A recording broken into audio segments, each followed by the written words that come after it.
नमस्कार मंडळी राष्ट्रवादी शरद पवार गटाचे आमदार रोहित पवार यांनी काल लासलगाव येथे मोठं आंदोलन उभं केलं।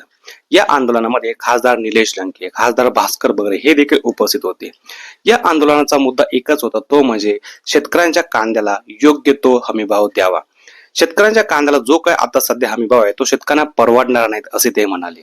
म्हणजे जर असाच हमीभाव राहिला तर एक दिवस शेतकऱ्यांना आत्महत्या करावी लागेल आणि राज्य सरकारवरती, केंद्र सरकारवरती त्यांनी चांगलाच निशाणा साधला।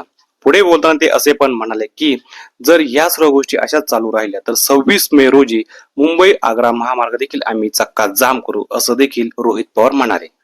पुढे बोलताना रोहित पवार यांनी नितेश राणे यांच्यावर देखील चांगलाच हल्लाबोल केला। ते असे म्हणाले की नितेश राणे, तुम्ही कुठल्या वेळेत लपून बसले आहेत?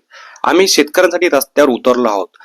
शेतकरी हिंदू नाही आहेत का, असा सवाल देखील त्यांनी केला। तुम्ही सुद्धा शेतकऱ्यांसाठी रस्त्यावरती उतरा, कारण वरिष्ठांकडून आदेश आल्यावरती तुम्ही नाचायला लागतात। लोक जसे विचार, कपडे बदलतात तसे तुम्ही पक्ष बदलतात, असा हल्ला देखील त्यांनी केला। तेव्हा छत्रपती शिवाजी महाराज, महात्मा ज्योतिबा फुले यांचा अपमान होतो तेव्हा तुम्ही कुठे असता, असं देखील त्यांनी माध्यमांसमोर बोलताना सांगितलं। पुढे बोलताना रोहित पवार यांनी राज्याचे उपमुख्यमंत्री एकनाथ शिंदे यांच्यावर देखील भाष्य केलं। ते असे म्हणाले की जर एकनाथ शिंदे यांनी शेतकऱ्यांच्या मालाला योग्य हमीभाव दिला तर त्यांना मुख्यमंत्री होण्यासाठी आमचा देखील पाठिंबा असेल, असं मोठं विधान त्यांनी केलं।